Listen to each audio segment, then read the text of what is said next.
It's in my nature to save the best part for last, so if you've stayed with the video to this point, you're going to be glad you did.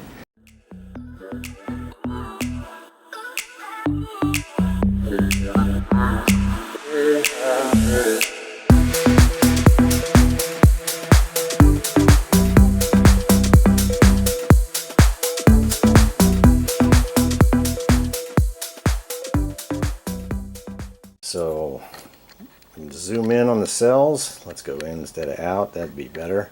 All right. Okay, here's the explanation of what we've got. All right, there's 2 plates that you can see. There's 10 elements altogether in every single cell. 10 elements. It's a tedious process of fabrication of all the things of the 8 elements inside between these 2 plates. So you've got, and I'll cover that in just a second. So initially you start with a redox reaction, a very light redox reaction. You've got a donor plate here on this end, which is your anode, and this is your cathode here, which is a very high grade of graphite. It's a breathable graphite. In fact, when the cells get overworked, they will actually sweat through the surface. It's interesting how in the world it does that. This material is 1/8 of an inch thick. It's absolutely fascinating. Okay, so anyway, you've got your anode and cathode. So your anode wants to oxidize and give off some electrons, and the cathode is ready to receive them. But what does it have to go through? All right, I've got a dielectric electrolyte in there. It's in the form of kind of a sticky gel, for lack of a better term. They think of it like that. It's a sticky gel formation, which also has silicon crystals inside that gel. Now, silicon, when it's activated electrically, can expand up to 300 times its normal size. That expansion has to go somewhere. That's been the problem of everybody. Where in the world does that expansion go on the silicon once you activate it? Because it increases the charge carriers, which allows the electrons to flow from plate to plate faster or at a higher rate.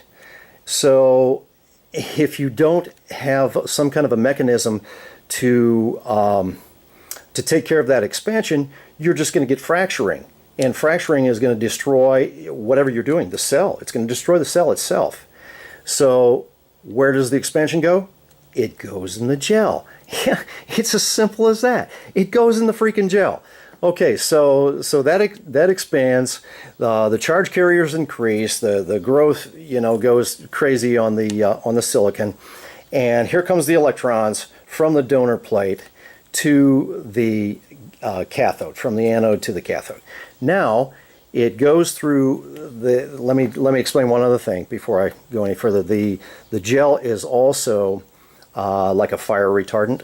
These things will not burn. They will not freeze.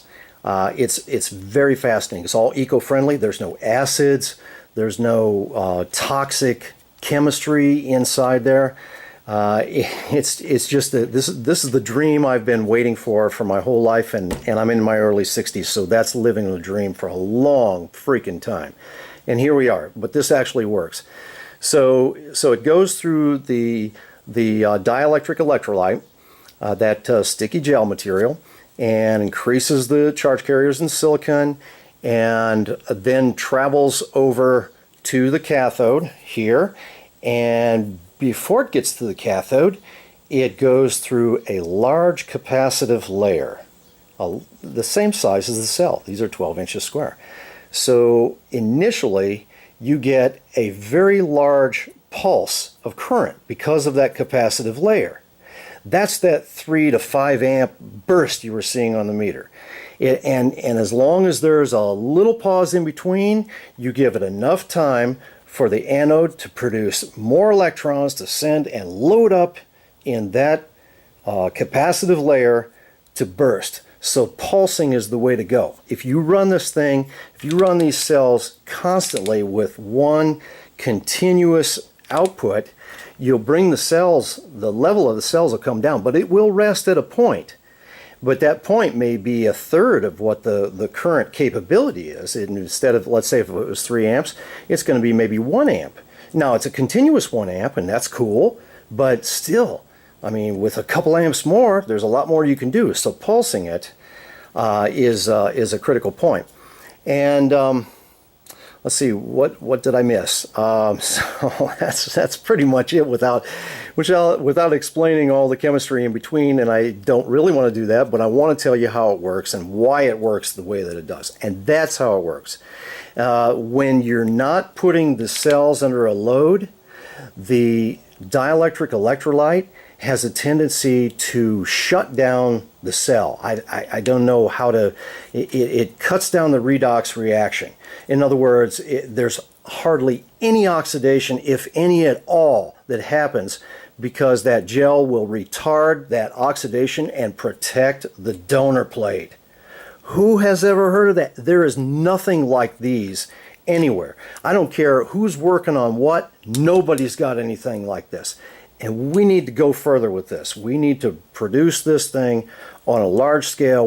Everybody needs to have something like this. This, I see where this could be a replacement for solar. Instead of having the expense and the liability of panels all over your rooftop and then all that cost for installation and maintenance and everything, imagine a couple of boxes in your basement or garage that has these cells, and they're all connected and they're charging up something like I mentioned earlier, like a Tesla Powerwall or something comparable to that, or whatever to pulse 24 hours a day. If you're running something constantly, you've got to use like maybe 15 to 20% off the top of the production of these cells. So if you do that, the cells will never drop. They'll never drop. They'll give you that load, you'll power your load or whatever it is that you're doing, and they won't drop. They'll hold there and hold there, just like I was telling you that I run this machine for days on end just on these cells. Now, the caps are good. I mean, don't get me wrong. The ultra caps are good as an intermediary storage medium. It could be lithium batteries or whatever, but the ultra caps charge up fast.